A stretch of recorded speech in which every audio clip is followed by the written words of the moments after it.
Hello and welcome to Crucible of Words for more Legacy action. Today we are playing Duke 12's list from a Legacy challenge recently. This is an Urzatron deck. This deck has been doing incredibly well for the last 2 weeks. Kind of came out of nowhere. We've seen the sort of Karn Ring decks kind of fade away since we lost Entomb and Nadu. They just didn't seem to be putting out the numbers. But now the last 2 weeks they've been absolutely smashing it. So what is this deck trying to do? We are trying to generate a bunch of mana. We've got Urza's land, so this taps for 3 if we have Urza's Mine and Power Plant. These ones tap for 2 if we have the other 2. And then we have Planar Nexus, which counts as all of them. So this can just turn these into like super ancient tombs. We've also got ourselves Urza's Workshop here, which is going to tap for each Urza land. So this is like going to be a huge amount of mana. We've also got Urza's Saga. So we are fully in the Urzatron. We've got some Candelabra of Tawnos times 4 to untap these and just make huge amounts of mana. We're playing Trinisphere as a prison piece. Now, a lot of people ask why Trinisphere over the Chalice of the Void. Well, Hexen Squelcher is kind of everywhere right now in a lot of the combo decks, and it can just let them dodge a Chalice quite easily, whereas Trinisphere really hurts those decks. We've got ourselves some Grim Monolith to go alongside some keys, which can untap it and generate some big mana. The keys can also untap the Candelabra and generate big mana. We've got a Pithing Needle that we can get off of the Urza Saga here. We've got a Disruptor Flute and some Sorcerous Spyglass, so we can name quite often Wasteland so that we don't lose all of our lands. There's a bunch of other things we might want to name too. And we've got win conditions in the form of 1 Emrakul, 4 Ugin, and then we've got these One Ring Karn cards here. We'll go over the Karn package in a second. There's also a Kozilek's Command in our deck, which is a great way to funnel a bunch of mana. So we're not trying to win with Glowing Fleshraker, like the sort of Karn Forge builds work. This is just trying to play some big spells. I think Ugin is just incredibly strong as well. In terms of our Karn Wishboard, what are we getting with it? We have a Tormod's Crypt, we have a Liquimetal Coating, we have the Ensnaring Bridge, we have Mycosynth Lattice, so we can just completely lock people out of the game. We have Cityscape Leveler, which is an 8 mana. Whenever you cast this spell and whenever this creature attacks, destroy up to 1 target non-land permanent, and they get a Power Stone token. And then we have a card that I've never seen before, Extinguisher Battleship. This is an 8 mana spacecraft. When it enters, destroy target non-creature permanent. This then spacecraft deals 4 damage to each creature, so it's a sweeper that we can go and tutor for using Karn, which is pretty cool. It has Station, which means you can tap creatures to put counters on it. It's sorcery speed, and then when it's got a certain number of counters, it becomes a 10/10. I don't think we're ever going to be turning this into a guy, but sometimes maybe we'll have an Urza Saga construct that can tap it for a couple of times and get us there. So we'll have to wait and see how that one pans out. The rest of the sideboard is cards we'll be boarding in. So we've got a Dismember to remove some stuff. We've got some Leylines for the graveyard matchups and Mindbreak traps to deal with like the storm decks that can go underneath us. And that's pretty much it. This deck has really been put on the map the last couple of weeks, and I'm excited to give it a go. It's a little bit different to the old Karn Ring builds, but I think it's still fundamentally quite similar and very strong. We're not doing Tezzeret stuff and leaning heavily on our Grim Monolith. We're kind of using Candelabra as like an extra Grim Monolith in a way, where this is going to boost us up in mana because we're relying on our mana base to produce a lot for us. Alright, please remember to like and subscribe, and let's get stuck in with Duke 12's, I think it was a 2nd place deck in their challenge. Let's go. Have you got magic cards you don't want taking up space in your home, or do you just need some extra spending money? Well, my lovely sponsors, 3for1 Trading, are buying all collections, big and small. They are one of Europe's biggest traders and have a transparent process to sell them cards and make sure you're getting a good deal. Click the link in the description of this video to get an offer on your cards today. Alright, well our opener isn't very good because we only have 1 land in our deck that's trying to cast like 15 drops. So we're going to send this one back. The second hand has quite a lot of mana to be working with. We've got a payoff here as well. So we can keep this. What do we have here? Urza's Tower, Mine, and Power Plant. Okay, I guess we get rid of the Workshop here. Let's hope they're not playing lots and lots of Wastelands. Ancient Tomb. They're probably not playing Wastelands, but they might be playing Blood Moon. Caves of Chaos Adventurer. Alright, this is a pretty quick clock our opponent's already chucked at us. But maybe we can go over the top if we can just get this stuff up and running soon. What are we doing here? Okay, the Urza Saga is going to be too slow to matter, I think. So we're going to put out the tower. This way, if we draw the Planar Nexus, we can just jump up in mana. Let's get the Candelabra in. Our opponent's going to smash us real hard this turn. I think Initiative won its first... Oh, sorry, I got its first top 8 since the last BNR update this week. This is a sort of deck that hasn't really been doing a great deal. But obviously, when you have starts like this, some decks just completely crumble to it, and I think we might be that deck today. We need to draw Planar Nexus pretty much here, because we're going to take a huge amount of damage here. So they're going to go into the trap next turn. If we can draw the Planar Nexus and stick the One Ring right now, they can't target us with trap. We did not draw that. So next turn they hit us for 7, 8, 9, then fling something and kill us. Alright, we are just dead. Not bad, opponent. Let's see what we're doing here. They play their 4-drop on turn 1, and we can get our 4-drop by turn 2, so it is what it is. I think these Dismembers are awkward, but I think they're probably worth playing in the end. Is this really a Trinisphere matchup? I don't think it is. Let's take a couple of Trinispheres out for some Dismembers. I don't really want to pay the life, but it's better than getting hit by a 7-power creature. That's probably all we're doing here. Guess it means we are keeping some Trinispheres in. Do we want the Ensnaring Bridge to tutor for? I think we do, rather than having it in our deck to draw. Alright, let's just go back in. Our opponent is going to be pressuring our life total a lot, so I think this is going to be a difficult matchup for us. But a lot of these red sort of aggro decks don't really do very well in the meta right now because of Baraglyph existing. Okay, I will keep this. So we can go turn 1, Candelabra, turn 2, 1 ring. This is 1 mana, 2, 3, 4 mana, 1 ring. A turn 2 1 ring's got to be pretty good. And if our opponent's got some sort of Chancellor of the Annex style thing and they're playing like Naya Initiative, then we can use this Candelabra just to get rid of the Force Spike to make sure that our 1 ring sticks. So I believe we lead off on the Planar Nexus. That way if we do draw the tower, we just have slightly more mana for next turn. It's Candelabra, and our opponent did mulligan to 4 here, so not really sure what's going on over there. Probably, I don't know, are they just looking for Blood Moon? Well, we do just beat Blood Moon eventually. Takes a little while, but we get there. Alright, just a Shatterskull Smashing tapped. Alright, let's go for a Grim Monolith. And we just cast the 1 ring. We could play out this other Grim Monolith, but I don't think we need to do that yet. Let's draw a card. It's a Dismember. Because that would leave us with a mana floating, whereas if we save this on another turn, maybe that mana floating becomes something else. Once we find a key, it obviously changes things, but we've already got a Monolith to untap with a key anyway. Magus of the Moon. I don't think that's going to be good enough here, opponent. Let's draw some more cards. Karn the Great Creator. Do I want to kill this? It's probably worth killing, isn't it? Get this going. We can cast a Grim Monolith here. So this is 3 mana. We can go up to 1 mana left over. I don't think we're going to do that. I think we're just going to go deploy the Karn here. Alright, they're just scooping it. So we also have the ability to Candelabra for +1 mana as well. So we could have had 2 mana left over and got the Liquimetal Coating maybe. That might be slightly cleaner. But at this point, our opponent mulligan to 4 and we're a million miles ahead. We don't really need to do that much. They're on the play this turn. So if they just play their 4-drop on turn 1, then we can sort of be left holding the bag like in game 1 where we're just way behind the curve. This is the turn 2 copy of the 1 ring, which is the best thing our deck does. So I'm going to keep this. We've also got the Voltaic Key so we can drink greedily from the well. How quickly does our opponent smash us down though? And Magus of the Moon is going to slow us down a whole bunch as well. Planar Nexus, Voltaic Key. Let's go. Also for everyone out there, I'm recording this the day of the BNR update, but before the BNR updates happened. I'm not expecting the BNR update to really do anything. But there we are. Emrakul. Okay. Put out this tower. We're not really doing anything for a while, because we can't activate our artifacts. What we can do is we can fog for a turn after they play some massive guy. Alright, not a fan of the Magus. A Grim Monolith. Is it worth me playing this out at all? Probably. If we're not doing anything with our mana anyway. I don't think it hurts to get this out, because if we go and get the permanent that blows up this, like the spaceship to blow this up and then kill all their creatures, that could be very good here.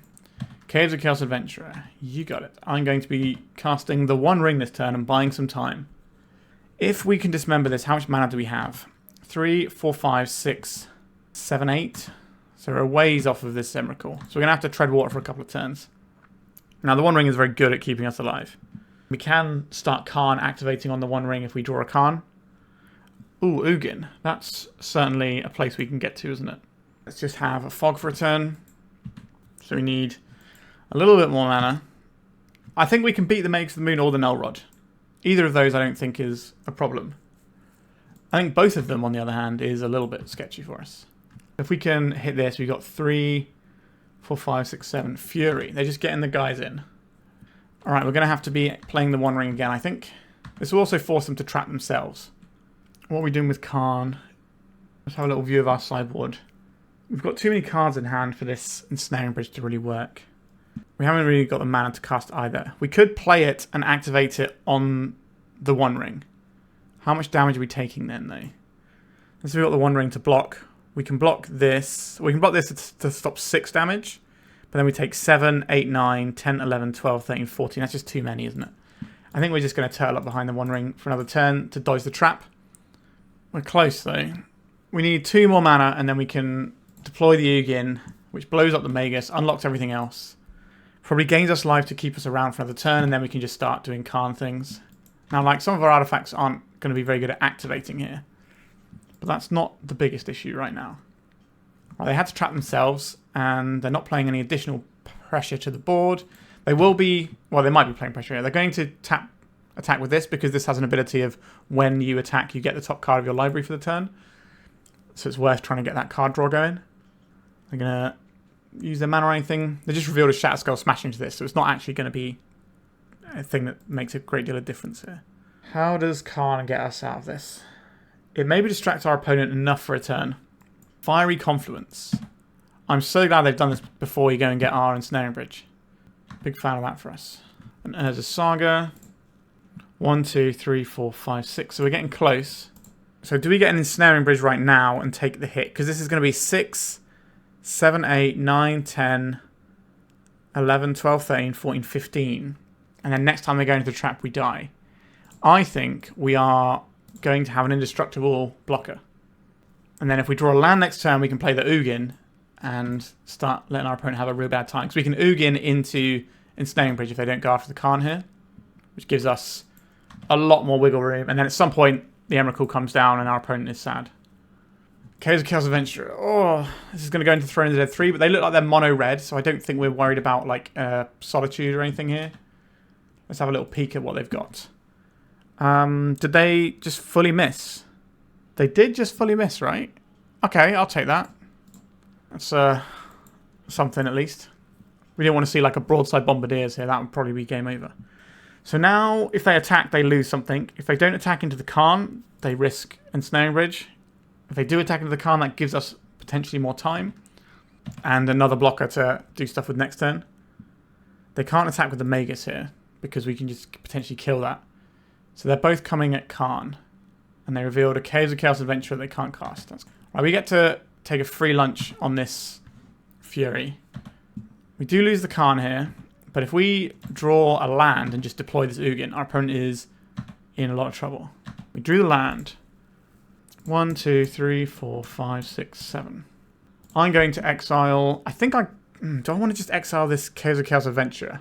Because it's doing the most damage. Because they're going to Forge next turn. That's 14, 15, 16 damage. Do I need to take out this Magus? It unlocks so much of our opponent's mana as well. They've already got a lot of mana. Do I need to do stuff with my life total? I think we could take out the Magus and then gain 3 life. They can immediately clap back and kill the Ugin, but then we can probably Emrakul. 1, 2, 3, 4, 5, 6, 7, 8, 9, 10, 11, 12, 13. So we would need to find another land to make that happen. Alright, I'm going to go for the Magus. Let's gain some life and draw a card. Trinisphere, not great, but if they don't kill the Ugin, then we can just jam a load of stuff at them. Because this is just going to be able to strip all their opponents. They probably have to go after the Ugin unless they think they can kill us, but we're at 21. And if we draw another Urza land, like the classic Tron lands, then we'll have Emrakul next turn. Unless they Blood Moon us again. Our opponent is in a bit of a spot, but it's not like they don't have stuff going on. Alright, they are going to clean up our Ugin. This is going to save us a lot of life. What do they get here? Broadside Bombardiers, was it? And a Spirit Guide. They might just play them both out here. So we lose the Ugin, but we're still on 21. Don't play a Blood Moon. I assume this is going to be the Broadside Bombardiers. We can make some constructs to block, but these have got Trample. And they've also got Bombardiers, so it's not great on that front. Alright, and the Spirit Guide. What else you got there, opponent? They cast these for free, because once they've gone all the way through a dungeon, they get to cast the spells they flip for free. Which is why there was still mana floating after they kept casting 3 drops. Oh, don't be a Blood Moon. For 5 mana. It is a Blood Moon. Alright, I think that's probably us dead here. We had a very good out of just casting Emrakul and winning the game next turn. Even if we killed the Caves of Chaos Adventurer, I'm not sure we get to keep our Ugin. Maybe we do. We wouldn't have had the Emrakul anyway, and we are unfortunately just dead here. Closer game than it looks by this end board state, though. They just stompied a little harder than we could Tron. Let's go to round number 2.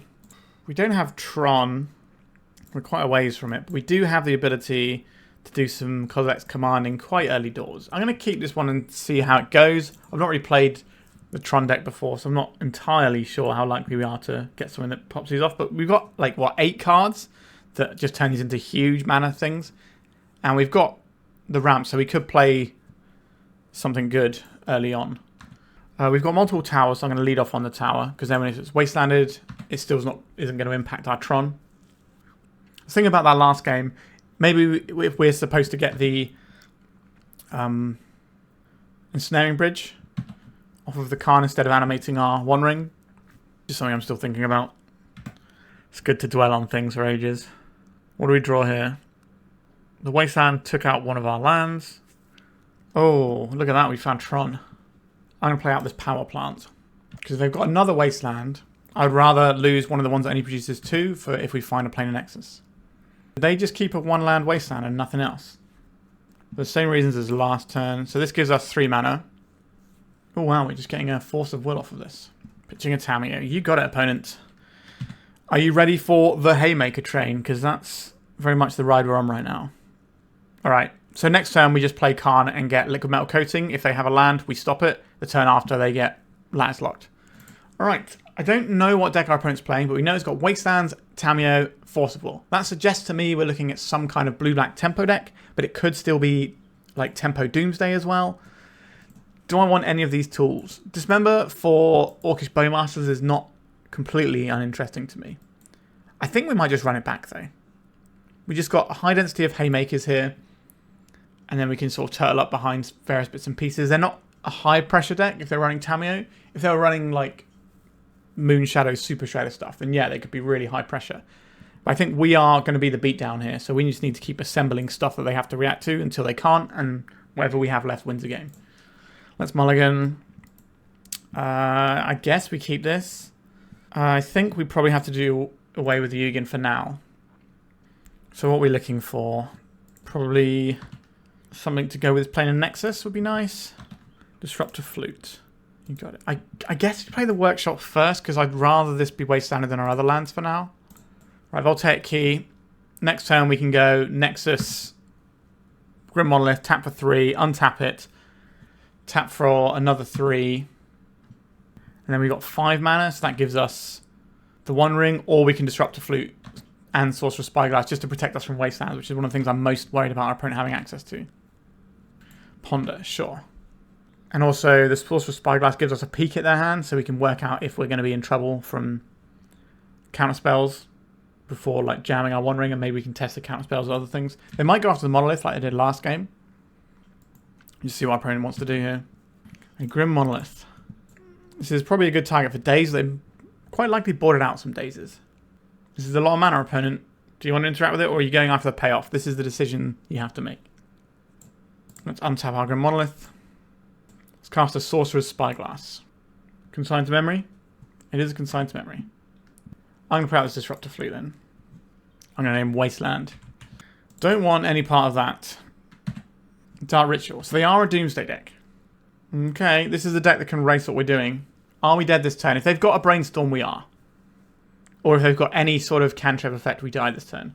Because they can do a Brainstorm LED pile with like the Consider in. And that's just an easy win from this point. Even I can work out that pile. And I suck at playing Doomsday. So we are on Tempo Doomsday because there was a Wasteland in there in game 1. But they seem to have got rid of all of their Tempo stuff. Which I think is correct in this matchup.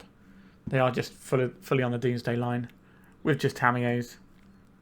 Like, you keep the Wastelands in, but if you've got any like other creatures like Murktide and stuff, that's not really how you're winning this game. There is a Wasteland and they're passing. A Planar Nexus.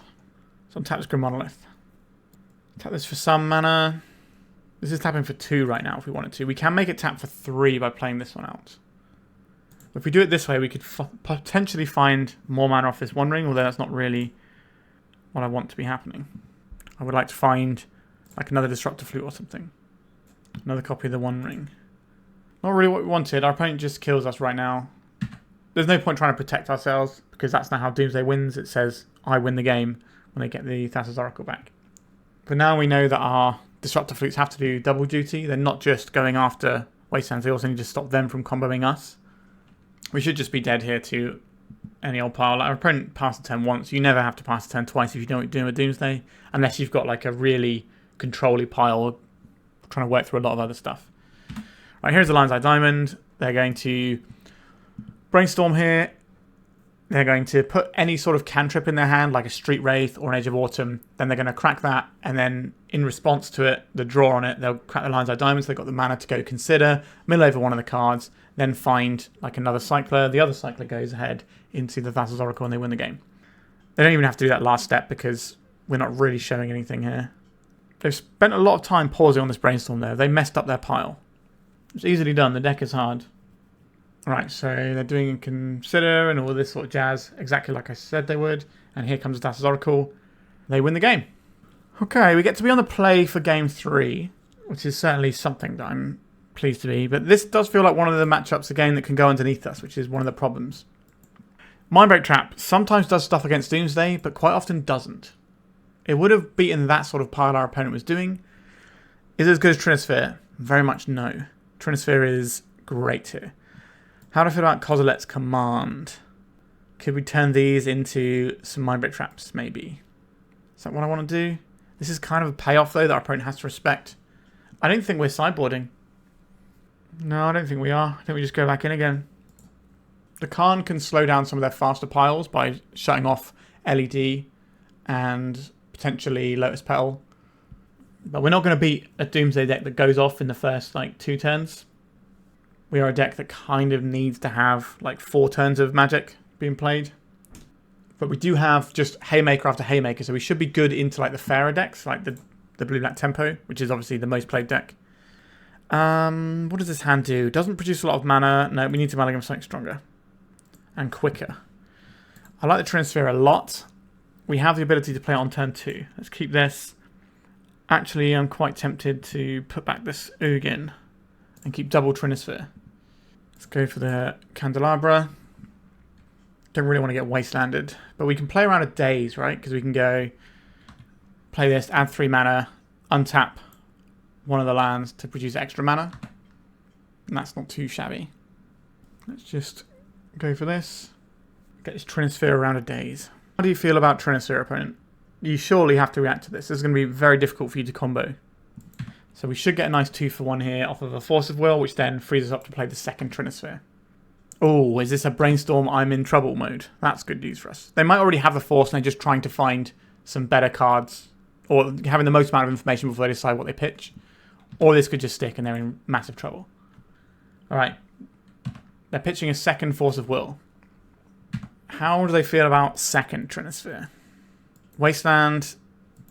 That is devastating. Why are there Wastelands in combo decks these days? What's an innocent Urzatron gamer supposed to do? We have 2 mana here. Unfortunately, that's not enough to do what we need to do. We can cantrip if we want with this Kozilek's Command, which we might do just to make sure we hit the 3rd land drop. Because it is very important that we play this Trinisphere. Oh, are you kidding me, opponent? It doesn't matter what we do here. Alright. Now, if we draw a Planar Nexus, we're actually fine. But we did not draw a Planar Nexus. Yep.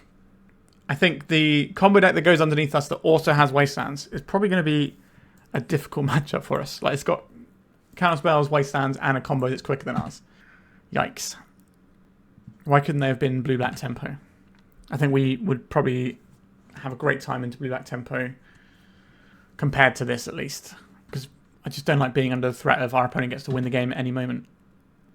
What about 3rd Trinisphere? I guess 3 Trinispheres is the correct number to draw, right? Since it is the Trinisphere. I don't think we're going to win this one, you know. Cycling a Street Wraith. And now they've got their Tamiyo. It's not a win condition, so to speak, but it's going to give them insurmountable card advantage. Alright, we're back up to 2 mana again. That's something, isn't it? We could just be up to 7 mana next turn, and we could just Ugin, blow something up, add mana, play a Trinisphere, and all of a sudden, we're back in it. As long as our opponent doesn't win the game, we've got a chance here. They are going to be drawing additional cards every turn now. We've actually got Brainstorm and a Fetch Land there, which is also going to flip this Tamiyo and give us something to worry about. The Ugin doesn't always kill the Tamiyo is the problem, because Consign to Memory is a card they've already shown us, and that can hit the trigger here, and that could leave us in a little bit of trouble. But if they don't have Force as well, and this sticks around, then we can plus it and cast a Colourless spell. Now this is predicated on us drawing a Urza's Power Plant. You just got to believe in the heart of the cards when you're playing Tron. Oh, we're also getting a Doomsday. 5 mana. Casting a Doomsday with the mana left over to crack this clue. This should be game over. Because our opponent gets to crack this clue and have 2 mana left over, so they can just go Brainstorm and then do the Lines Like Diamond pile, and then we die. Yikes. An absolute beating this game. Force of Will, Double Wasteland is going to be pretty good against what we're putting down. I wonder if they found that Force of Will from the Brainstorm or they were just looking for a blue card. I guess we'll never know. Oh, they made their Doomsday pile. If we have a little look, I don't think we'll find a Lines Like Diamond anywhere in there. Does not appear to be the case. So this should be a pretty clean win thanks to the Tamiyo clue. Maybe by the time this video comes out, Tamiyo won't be legal anymore. We can but hope. Alright, so they're going to do all the... Okay, they just got a cycling pile. That's also fine. They've probably got multiple oracles in here. And they win the game.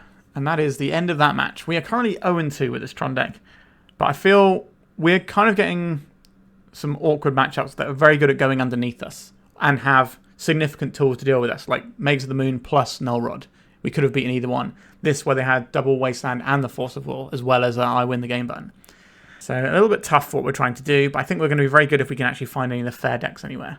Let's go to round number 3. Okay. Our hand has got the Tron. We've got an Urza Saga, which is a reasonable payoff. We've got the Kozilek's Command. I guess we're supposed to keep hands that look like this. We have quite a lot of mana for turn 2 if we want to go down that route.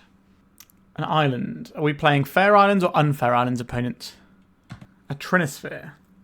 That is interesting to me. I think I'm just going to play out... Well, we don't have the tower. So we don't actually have 4 mana on turn 2 just yet. I think we play out the power plant because the one I want to get wastelanded at least is the Nexus. We can Sorcerous Spyglass next turn and turn off Wastelands, as well as just taking a peek at what our opponent's working with. Are we doing show and tell style stuff here, or are we just a Delver hand that had a really slow start? I don't think it's Delver because they would have cast something on turn 1. Unless their hand has got... Well, they would have either cast something on turn 1 or Corey Steelcutter on turn 2. So I think we're probably more likely to be seeing Sneak and Show here, which is a deck that's been doing quite well, although the last couple of weeks it's really trailed off, and this week in particular it didn't have a very good week. Feels like it's kind of hit its peak and is starting to fall down a little bit. Let's see what we have here. We have Trinisphere mana, which is obviously no good against what our opponent's doing, if they are on Sneak and Show. So because of that, I think I'm going to play this Nexus and deploy this Spyglass. Because if our opponent's playing Sneak Attack, this is going to be way more useful than trying to Trinisphere them. Because all their spells that they want to resolve cost more anyway. Alright, so this looks like we're going to be naming Sneak Attack here. So Sorcerous Spyglass only stops activation abilities. It's just a Pithing Needle that has a peak attached to it. It's not like Disruptor Flute where you can actually stop spells being cast. They certainly have the ability to go for a show and tell, if they've got one that they've drawn here. There is the show and tell. What am I going to put in? Do I want to start the one ring ticking or do I want to get more mana in? We know that they're just putting in an Atraxa. I could put in the Trinisphere because then I know they can't resolve spells to mess with us. Yeah, we'll do that. So not actually a particularly good hit off of this Atraxa, I wouldn't say. I don't have another send here. There's Atraxa, Force of Will, Lotus Petal, Sneak Attack, Volcanic Island, Ponder. So we're going to have to go to clean up here because they can't play any of these cards because of our Trinisphere. And now we get to drop the one ring, which gives us a turn of protection. The next turn after this will be producing a lot of mana as well. We need Metalcraft for this to work, which we're not quite at yet. A Kozilek's Command. Let's go for an Urza's Mine here. This gives us the mana for this one ring. Another Trinisphere isn't that exciting, is it? But we're not going to take any damage this turn. Our opponent can play a Sneak Attack or a Ponder or a Lotus Petal, or they can just hold up for Force of Will. Alright, so they're playing out a Volcanic Island, so we still... Okay, so they've got Hardcast Force of Will over there. That seems to be their plan, which is a reasonable plan. They can also stifle our draw cards trigger. Urza's Tower. This is worth 3 mana this turn. This is worth 3 mana this turn and 4 mana next turn, potentially. So 3, 4, 5, 6, 7, 8, 9. So if we can't, it's going to get hit by a counter spell. But then what is the follow-up? 1, 2... So this taps for 4 this turn, doesn't it, right? Not 3. So this is 4 mana, 5, 6, 7. So we can do a Kozilek's Command for 7. Or we could just use this to make Karn. I think we probably just want a Kozilek's Command here. It probably gets gobbled up by something, but I don't think that matters. Because if we make them fight on their turn, the Trinisphere is going to mean that on our turn we get to do whatever we want. And if our opponent taps out for anything, then we get a free lunch. I'm not going to do this pre-combat. We're going to take the 7. This is in case our opponent casts any spell, we can then interact. I'd like to exile target creature. And then, do I just want loads and loads of mana? I think I do want loads of mana. This is going to hit a Force of Will, I imagine. But then we just get to untap and do whatever we like. A Daze. That's an annoying one to get hit for in our deck, to be honest. So still have the Force of Will up. Understood. But we should be able to cast multiple spells this turn. Like multiple game-ending spells, I would imagine. Play this Workshop. This gives us lots of mana. Let's play this Disruptor Flute. We just have to pay extra 1 for it, don't we? We can name Force of Will. If they don't fire off the Force of Will, then they're in trouble. We can also just name Scalding Tarn and wreck their Scalding Tarns. Does this have to get forced? We can answer the Atraxa and make a bunch of mana this turn. Okay, so if we name Force of Will... Does that work here, actually? It makes it cost 3 more mana. So it's just going to end up being the same deal, right? Because Trinisphere is the last effect. So it'll be, okay, it costs 3 more, but then it equals out to 3. So it's not actually going to make a difference here. So I think we just name... Do we name Sneak... we've already got Sneak Attack covered. Do we name Flusterstorm? Probably not. Force of Will is such a weird name here. Because of the thing we just discussed. Maybe our opponent doesn't know that. I think they do. This isn't going to work the way I would most like it to. We need to resolve our Kozilek's Command this turn or we die. But we know they've got a Flusterstorm as well. So this is 4 mana, 8 mana. No, sorry, 1, 2, 3, 4, 5. So this is 10 mana. 10, 11, 12 mana. So we need 7, 8, 9. So we need 9 mana to get this done. We shouldn't have played out this one ring. Can we do with multiple Karns here? So we've got 10 mana, 11, 12. So 4, 8, 9, 10, 11. So we can go and get the Ensnaring Bridge so our opponent can't attack us. That should work out here. Let's go for Karn. They've gone for the slightly smarter play of not countering our Karn here. Because they're going to counter what comes out of it. Oh, we're just stifling this. Okay, that means this one can tap for 5 mana. We play this other Karn. We keep this one. We go and get the Ensnaring Bridge. And we cast the Ensnaring Bridge. And we have 6 cards in hand, so we're safe from this Atraxa for a turn. So we did get the interaction off of the first Karn like we wanted to. I thought they were just going to hold up their counter spell for whatever we get off the Karn and leave us high and dry. I think our opponent maybe got a little bit lost in the weeds there. Omniscience doesn't really bother me if they show and tell it in. Like, it's not great for us. But they probably need another turn for it to really work, and we should be able to string together something really impressive on this next turn cycle. The old 3 mana Ponder. Sometimes you got to do what you got to do. So they get to attack. They still have the mana up for this Force of Will. We'll cross that bridge when we come to it. Let's just have some more cards. That seems like a nice place for us to be. Not especially so. But we have ridiculous amounts of mana. So 1, 2, 3, 4, 5. So he's going to be tapping 6. That's 12 mana. Let's minus this Karn. We can get the Cityscape Leveler. So what land gives us the most mana? It's probably this tower, isn't it? This taps for a bunch. This is 6, 7, 8 mana. Let's cast the Cityscape Leveler and blow up your Atraxa. This is a cast trigger. So that Stifle they used earlier would have been a thing they could have used on this. Veil of Summer. That doesn't work here because this isn't... So it's Hexproof from blue and black. Okay. We solved that problem. Now what are we doing? They're now tapped out enough that we can just fire off like a big K command. So we go for making spawns and scrying. Target ourselves. Tap for all the mana in the world. I'm going to ignore Days because they can't play Days. I guess we could have just lattice locked our opponent as well. But I wanted to make sure we had the one ring going. So this can go on the bottom. The only thing we really... Well, the Candelabra gives us like infinite mana here, right? So if we go 1, 2, 3, 4 for the one ring, we draw a card and go 1, 2, 3, 4, 5 untapped. So that's 1, 2. Yeah, we just get to do it all here, right? So this goes on top. And this. Oh no, because the Candelabra costs us 3 mana now, right? Well, let's just be normal here. And we'll just Karn lock our opponent now that they've tapped out. Go get the Lattice and freeze our opponent right out of this game. So none of our opponent's permanents have activated abilities, which includes their lands. This will shut them out of the game. They can't interact. Yeah, we've done enough here. We're not going to die to our own One Ring. I don't think so anyway. I'll get rid of Voltaic Key and Power Plant. So what exactly does this do? Destroy target non-creature permanent. So if we need to, we can go and get that to blow up our own One Ring. Our opponent's conceded. Okay, it was a little bit of a grind there, but we got through. I don't think we want Mind Tracks this matchup. I don't think we want Dismembers. Don't think we want Leyline in the Void, which means we're just going in with the exact same 60 here. Alright, we've got big mana here.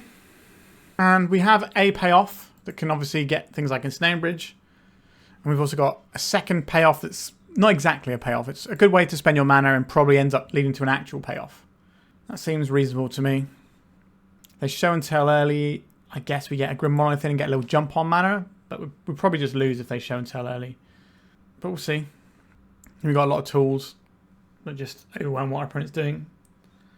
Volcanic Island. So we're probably doing some cantripping. No cantripping. Also, we have the Planar Nexus draw to just go absolutely wild as well. Let's play this Manifold Key. Next time we can play out the Mine and the Monolith. And that gets us quite a lot of mana. Are we just consigning this? It's worth mana down the stretch, but it's not that exciting. Are they just trying to fight over everything we do? Yeah, okay. That probably means they have at least another consign in their hand to fire one off that easily.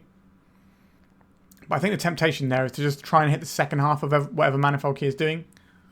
Unfortunately for us... Oh, okay, we're just going for Magus. I was going to say, unfortunately for us, we have 2 of the other half and only 1 key. But we can live with that. Here is a Grim Monolith. Is our opponent F6'd over there or not? Alright, we've got a Force of Will, Pitching, and Omniscience. So they're just trying to rely on this Magus of the Moon. However, that doesn't really matter with what we've got in hand. And we can unlock our mana later on too. Right, in comes the Magus. A Power Plant, you say? We've assembled Tron, but it doesn't quite work as we would like it to. So this is worth 3 mana to us. We've got 4 mana here. We could go up to 5 mana, which is enough to blow this up. But we could just do that next turn. And it feels like we're using fewer resources then. It does mean our opponent gets to draw another card first.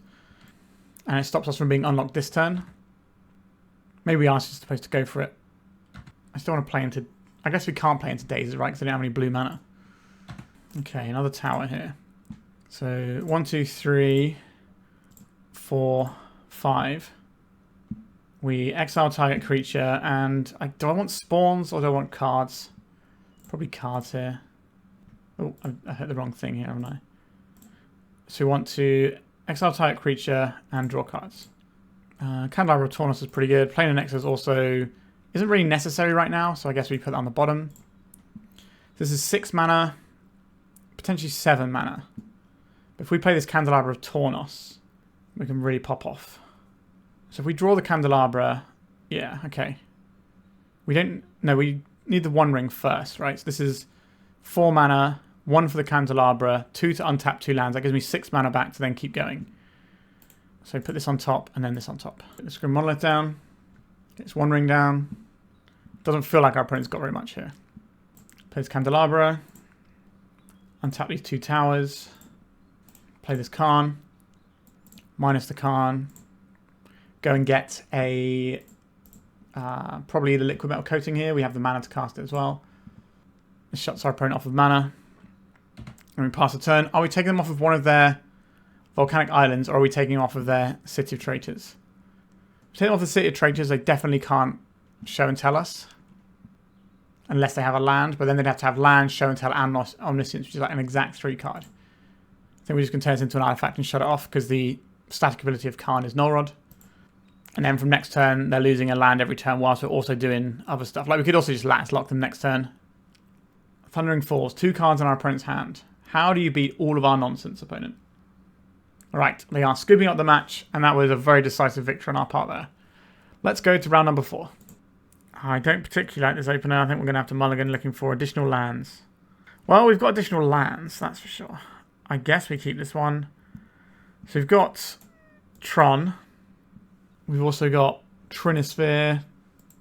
Is this going to be an Urza Saga matchup? We haven't really found one of those. Maybe get rid of the workshop here. Undercity Sewers. Are we looking at blue-black tempo? Which I think gives us enough time to just play Haymaker after Haymaker until they did. Okay, no, it's Doomsday again. What are we doing here? A Trinisphere. I will play out this Urza Tower because if we draw into the Planar Nexus, it gives us the ability to play Trinisphere around a daze. I think that is worth it. And if they're going to waste out any of our Urzatron lands, we're going to lose Urzatron. So we may as well go for the better draws. Are we getting hit by the old Doomsday on turn 2? We are indeed. Now, if we can get the Trinisphere down, we might be okay here. But otherwise, I think this game is probably going to end similarly to the last time I played against Doomsday. Is there a low Lionside Diamond in that pile? There is not. Oh. Yeah, we're just dead here. I accidentally yielded through turn, but it doesn't matter here because our opponent kills us and we had nothing to do. They should be able to win off this Brainstorm. Yep. Alright, that's the end of that one. We know they've got a Lionside Diamond pile. We had to draw exactly the Planar Nexus there to win this one. I don't think we want anything else. Again, we could try Mind Break Traps because it does break some of the lines in their deck. And maybe, like, the Kozilek's Command's not so useful. Let's try some Mind Break Traps. I don't think they're very good here. But I just think this matchup is very difficult that we maybe need to do some ugly stuff to try and have a chance. Sorcerous Spyglass can aim the backside of Tamiyo, among other things. Okay, we're close to Tron. But we also have some mana ramp here. Because we've got the Grim Monolith. So next turn we can go 3 mana, untap it, go up to 5 mana. And then get the Trinisphere in. We could even just get the Trinisphere in straight away. We'll see what we draw and see how we want to play this one. Is there a way that we can get all of these things in right now? I don't think so. Let's go for the Grim Monolith. Because once we have the key in play, the Monolith is pretty powerful. Hopefully they don't just have an immediate send here. And if they use the counterspell on this, that means the Trinisphere is more likely to resolve and maybe they make a pile and get jammed up. Right, just a little consigned to memory action. That is a bit on the sad side for us. This will be producing more mana once we have Metalcraft. Does feel like our opponent's just going to counterspell our next play though. Oh, what if we had 1,000,000 mana? I like having 1,000,000 mana here. I'm going to feed this Karn to the counterspell. Because I think the Trinisphere is more important for us here. As weird as that is. Like, we'll find ways of winning the game, but our opponent can just win out of nowhere, and I think making sure that's really hard for them by using the Trinisphere is going to be a big part of how we get this game won. And they're really going hard on trying to find an answer for this Karn. Let's play Candelabra of Tawnos here. Let's untap these 2 lands. We don't quite have enough. I guess we can go float some mana, Manifold Key, untap this Candelabra. And the Candelabra untaps these 3. Alright, and then we can just go and get the Lattice Lock in. Alright. That felt pretty good. So we'd have 4 mana here. So we'd have 3 mana left. So it's 3, 4, 5, 6, 7, 8, 9, 10. That is enough to Lattice Lock and Trinisphere. Yeah. Candelabra, what a card. Let's just go back in again. I only have the 1 land here. I think we have to mulligan this. It does beat a turn 1 Doomsday some of the time, but I don't think that's worth it. Okay. This is a turn 2 Trinisphere. We get rid of the Ugin and call it a day there. We can work up towards Tron, or we can take a pivot into doing Urza Saga crimes. We just have to see what our opponent's up to. Ooh, I don't mind having the Mind Break Trap. That stops our opponent from randomly killing us next turn. Mind Break Trap and Trinisphere is a bit of a nombo, but we like either of them is something. Trinisphere is definitely better than the Mind Break Trap. And if we got the Trinisphere in play, we probably don't need the Mind Break Trap. At least that's the thought. Although if they get their Doomsday off and have a pile with enough lands in, then they can just play their guy for 3 mana and then we die. Okay, this is a Grim Monolith turn. I think we've got so much stuff to do with our mana. I'm just going to play this Workshop rather than trying to invest in the Saga. Like, we could play the Power Plant as well. I think we can get up to Metalcraft. I think we're actually supposed to play the Power Plant there. Alright, consigned to memory. You got it, boss. We got to consider a Thoughtseize. Alright, what do you take here? Probably the Trinisphere. We're 100% going to draw Urza's Mine next turn because we didn't play out the Power Plant. Yeah, I did take the Trinisphere. Once they know about the Mindbreak Trap, it won't beat them. I guess we just play out the Power Plant here. We could play out the Saga and start rumbling with that, but I think we're better off just playing things like Karn and One Ring with our mana next turn. The Urza Saga really feels like a backup plan. Right, there's a Lion's Eye Diamond. And a pass. I know we've got this Karn. Oh, Planar Nexus. What if we just had a million manas? 3, 4, 5, 6, 7. So we can't cast everything we want. Let's go for the Karn because at least it shuts down the Lion's Eye Diamond. It feels like our opponent is just playing this to get around the Mindbreak Trap that kills us next turn. The Mindbreak Trap that can kill them next turn. We don't have enough mana to do anything else here, so we just have to pass. Only got 3 mana. Planar Nexus worse than a mine there. Lotus Petal. And just playing around the Mindbreak Trap. What do you draw here? A mine. So many, many manas. Let's play the One Ring. We're doing this before we play a land drop in case we draw something we want to cast, and then we can decide how much mana we need, or we can get the Urza Saga ticking. They might not even care about the One Ring, to be honest, because they can win through it because of how Thassa's Oracle works. It just says you win the game, not your opponent loses the game. Well, we got Force of Will out of it. That means we're going to play the Saga, so we've at least got some pressure rolling. Our opponent can definitely kill us in the near future, I would imagine. Now, what is in their hand at this point? It has to be a Doomsday, surely. Well, they could have cast it last turn and just not tried to go off and just pass the turn again. So maybe they don't have a Doomsday. Wow, just sacrificing a land to Edge of Autumn like this. This is not a display of strength from our opponent. A Thoughtseize. We're going to lose this Mindbreak Trap now, which might give them what they need to just win the game. I'm pretty sure if they had the Doomsday last turn, they could have just done a pass a turn pile and won. Cavern of Souls is going to name Merfolk. This doesn't help them cast the Doomsday this turn. Alright, I didn't have it. Back over to us. We get to do some stuff. We don't have any skateboards here to make our Saga hasty. A Manifold Key. I will play this. I will deploy this Manifold Key. And then I will pass the turn with the intention of making a guy and then making another guy. What do we even get off of this? I don't know if we've got anything good to get. Oh, Candelabra, that just gives us a boatload of mana. But the problem right now isn't mana, it's payoffs. But if our opponent doesn't do anything and we just start cracking them with a couple of Sagas, the game ends very quickly. I shuffled off that Ponder. Oh, I clicked through making my Saga construct. That was very upsetting. Alright, we'll make our guy here. That is a bit of a big punt there. Does this Pithing Needle help us? We can put it on the... Like, mana isn't really the issue here. We can maybe just snipe this Verdant Catacombs. Make it harder for them to pop off. Alright. Yeah, we should be attacking for 5 this turn. And then have lethal next turn. So we've given our opponent extra turns here. Because I pressed the wrong button to yield through priority. We've given our opponent many turns, in fact. I might hold this to bluff having a Mindbreak Trap. Maybe also forces the Thoughtseize out of our opponent looking at our hand. Yeah, we should have won this game by now. But I pressed the wrong button. Alright, deck. Comes tower in. Match for 4. For those who don't play Magic Online. The button to yield until like the next step. And the button to yield until your opponent does something are next to each other. And that is why I pressed the wrong one. Candelabra of Tawnos. This is important. This means that they can't cast Doomsday if we attack them for 5. Alright, we do win the match despite misclicking at 1 point. I don't think this matchup looks very good for us, but our opponent's hand was very, very weak then, and you could just never find the Doomsday to go off. Alright, 4 rounds down. We are 2 and 2. The ones we lost were 1 and 2, so they weren't a million miles away. And let's go to the final round and see if we can get a 3-2. So these tap for 4, but not until turn 3. Is this too slow? Can we speed it up? I'm going to try it. I'm still not really sure on the metrics of exactly what hands I'm supposed to keep with this deck. But if our opponent's a fair deck and we can just slam a bunch of Karns into them turn after turn, one of them is going to stick and that's probably going to win the game. Now, if they're a combo deck, they're probably going to be good against us anyway. Delver of Secrets. Now, this is an interesting one. Because this deck is going to have a bunch of pressure and wastelands. Is it Delver being kind of a fringe deck at the moment? It's not played very heavily. Means that the sort of Karn-style decks like this that kind of need to not worry about getting their life total smashed in too much, they can leverage the One Ring. Have a lot of room to work in. Maybe if this Karn Ring deck does keep making waves, we'll see a little bit more Blue-Red Delver as a way of trying to tackle it. Like Price of Progress, very good against our deck. Wastelands and then early pressure, very good.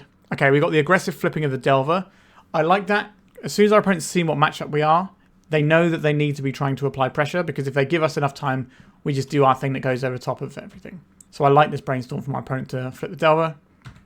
It's identifying what is important in the matchup. And our live total is a big part of that. And they're also going to be able to flip the second Delver next turn. Alright, we are under the gun somewhat. A Grim Monolith allows us to play a Karn around days. That'd be pretty good. Ooh. That's the thing I asked for, isn't it? Grim Monolith, please. 4 cards on our opponent's hand. Let's make some mana. Let's untap this. Make some more mana. Make a Karn. Let's distract our opponent a little bit with this Karn. What would I like here? Is it Liquimetal Coating? This does enable our opponent to have a daze, but it keeps them off of being able to cantrip into things like Murktide Regent next turn. Yep, here's the daze we expected. That's fine. So this Karn is going to gain us 3 life, and then we're going to play another one. We're not quite at Ensnaring Bridge levels of mana just yet, are we? So we got 3, 4, 5, 6, 7 mana. So we can Karn and Ensnaring Bridge if our opponent has nothing, but then we're going to have too many cards in hand that these still get to attack. So yeah, we haven't got that levels of cards in hand for the Ensnaring Bridge plan. But we probably gain 3 life from this Karn. There's no way they leave this hanging around. Yeah, one's going after it, the other one should come to our face. There it is. Correct distribution of resources. What does our opponent have to follow up with though? Nothing. Big fan of my opponent having nothing. Let's untap this Grim Monolith. Play a Karn. What do we even get here? We could go and get the Cityscape Leveler for next turn and use that to just blow up one of these guys. That is reasonable. We could just get the bridge, play the bridge, and then next turn we can sit behind it at a relatively good life total. I'm willing to give that a go. Because as long as we get time, we win this game because we have so many haymakers. So I think we need to prioritize actions that allow us to have more time in this game. Right, the Ensnaring Bridge doesn't do anything just yet. But if they attack Karn and then attack us, we go to 11 and then turtle up behind the bridge. And that should be pretty good. We don't have to plus this Karn either. We don't have to minus this Karn. We can plus it. And keep our hand underneath these insectile aberrations. Oh, they're both going at face here. That is interesting. This suggests to me that they don't have a way out from this Ensnaring Bridge in the near future. Corey Steelcutter. Yep. If we minus this Karn, go and get the Lattice. Untap this Monolith. I need a force here, opponent. We're playing this one around the days. Now, what our opponent did last time suggested to me that they don't really have much in the way of answers. They might have some burn spells. They could burn the Karn. They didn't burn the Karn. Right, here comes the Spyglass. This gets us out of range of these insectile aberrations. And then we should just be able to close the game at our own pace, because our opponent can't cast any spells anymore. I think Daze is the only spell they cast here, right? But we don't care if this gets countered or not. We just don't want it in our hand. Oh, they had 2 lightning bolts and didn't fire one off in response on the Karn. That is a huge mistake. It doesn't really matter what we name here, but... yeah, I think our opponent may have just punted there. Because if they bolt this Karn, then we don't get access to it. And we knew they had some bolts over there because we saw them off of the Delver flip ages ago. Now they don't get to cast any spells. Now they've got this Petty Theft as well, which could have been used to take out our Ensnaring Bridge. Now they're just hoping that they could connect with one of these, but this is worth... I guess this might be worth 6 damage to our opponent, but I think it's still worth trading the Lightning Bolt off for the Karn.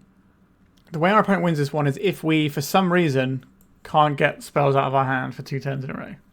With our deck with a whole bunch of mana. These can still attack and block, but we'll eventually get through that. Alright, our opponent thought for a while and then got back to us. What are we doing here? I guess we can just start crunching through their lands. Now this game is unlosable for us. It's just a case of how long our opponent wants to sit here and let us beat them. Okay, they've had enough. To the sideboard.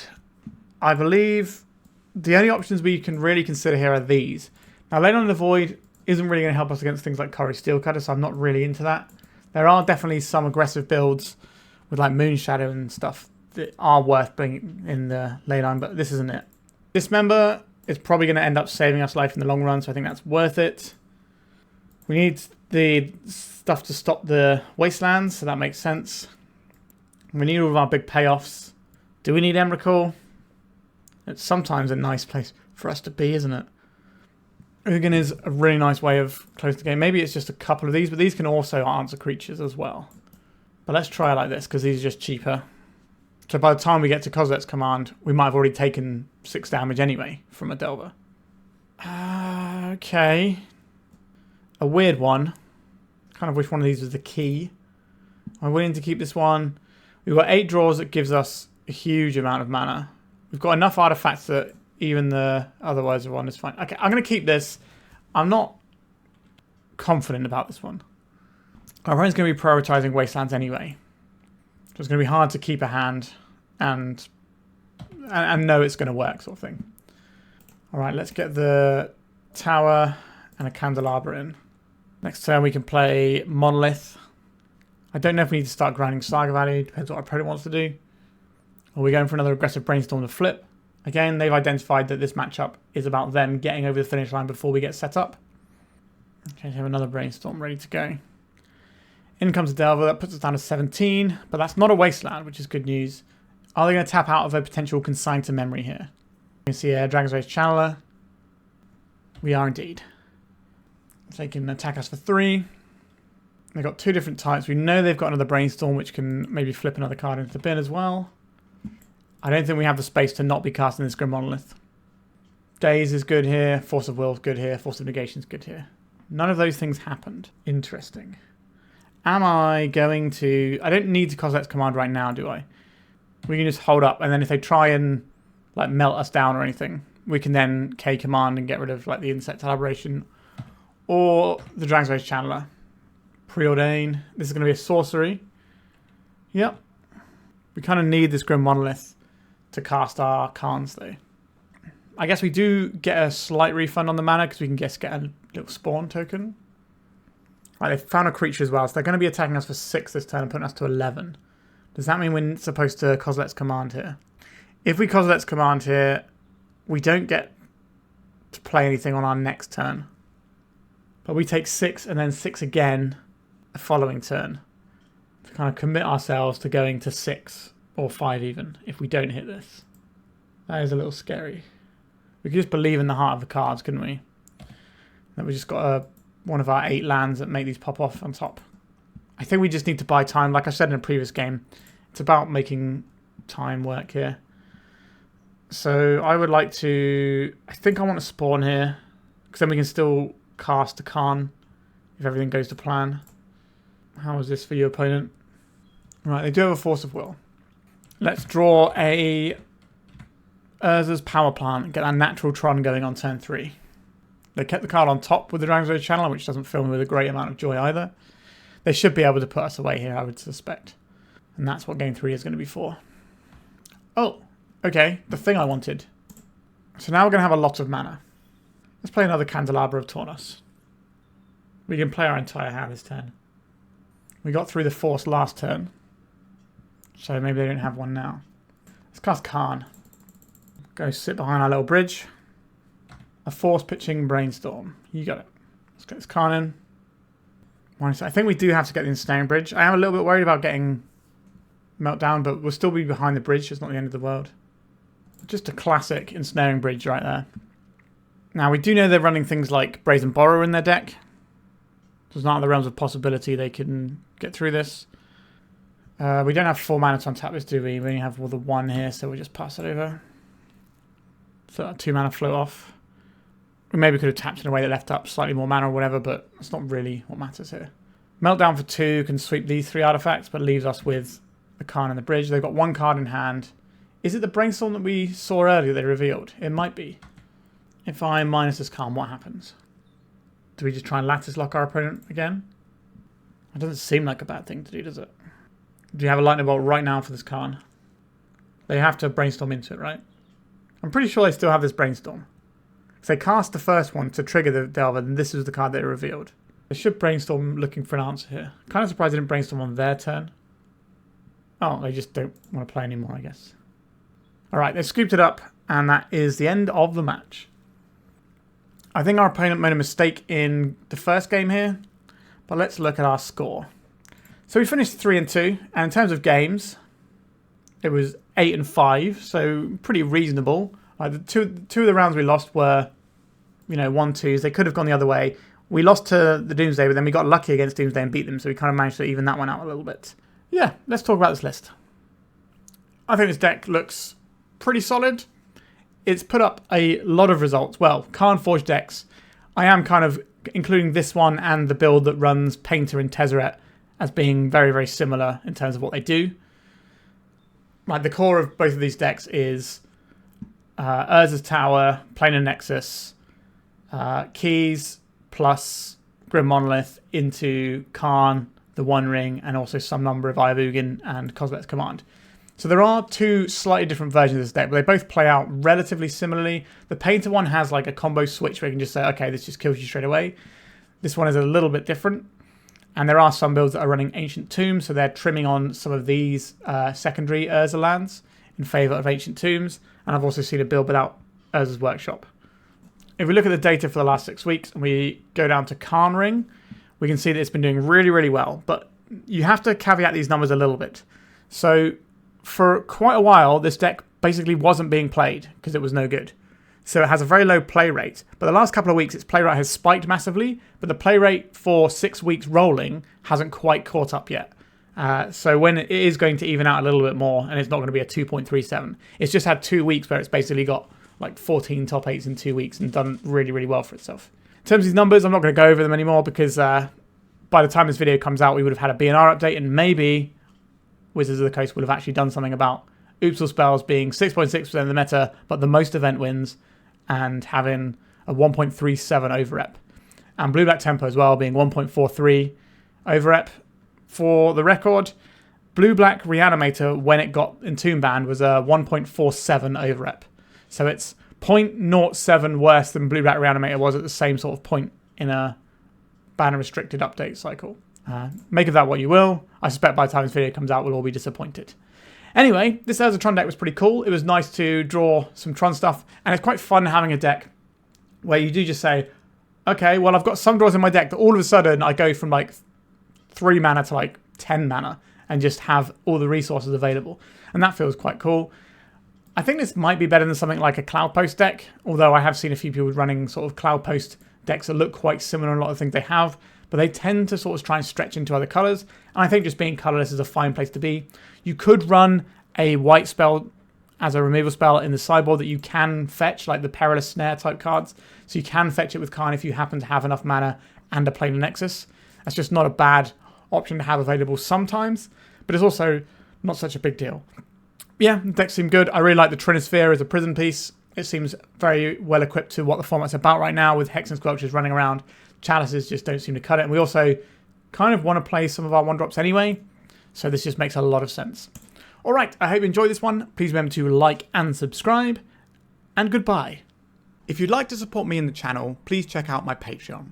It has a free guide to budget turbo depths as well as 3 tiers of support. A low-cost one that enters you into my monthly raffle for a free donation deck on the channel, a mid-tier subscription that gives you access to my detailed turbo depths guide that is updated every month as well as regular articles, and lastly, the higher tier gives you all of the above as well as a monthly donation deck for my channel. If you're interested in supporting the channel this way, please check out the link in the description.